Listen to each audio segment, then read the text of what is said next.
Per la rubrica Diavolo Porco, Trevignone Coile chi con Silvano Spada de Varò. Cosa è successo, Silvano?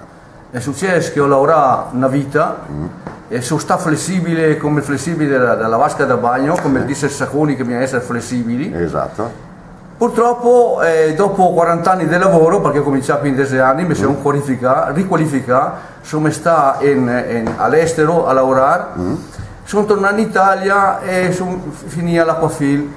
Ho fatto 25 anni all'Aquafil e come operaio specializzato.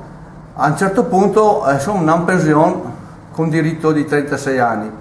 Finiti i 36 anni ho voluto aiutare i miei figli come consulente nella parte idraulica e roba di caldaie.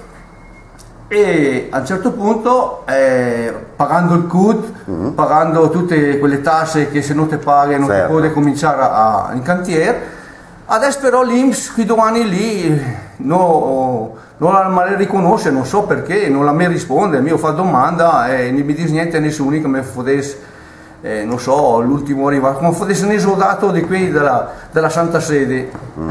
Dite che è passato anni, lui dei anni che nasce 67 esatto. E se andava avanti così la pensione la ciapa chissà quando, l'anno del mai e il mese del mese. No, vorrei che mi sia riconosciuto quel che ho pagato, mica niente di puno, esatto. Perché se mi non avessi pagato le tasse che mi tira giù dalla mia pensione, esatto. No, mi avrei sequestrato la macchina, la televisione, la casa e tutte robe varie. Non si può dire il nome da dare a quella gente qua, no? Ma chi è brava gente, quello si può dire, no? Chiaro, chiaro. Beh, chi che manca la carta? Certo, la domanda che mi ho fatto, la copia della domanda che mi ho fatto all'INPS del 29 giugno 2010, siamo al 4 di agosto 2012 e nessuno mi risponde. Esatto, guarda che la carta la canta, nel senso che la data è quella lì. Per finire, che prospettive che è?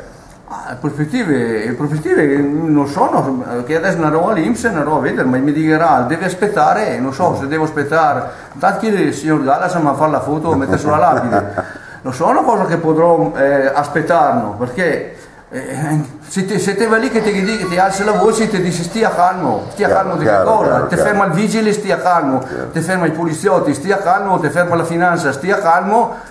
E a star calmi invece mi viene una rabbia della Madonna che bisogneria fare un'azione di quelle che dopo ti dici che te sei, come si dice, fuori di testa, te sei matto.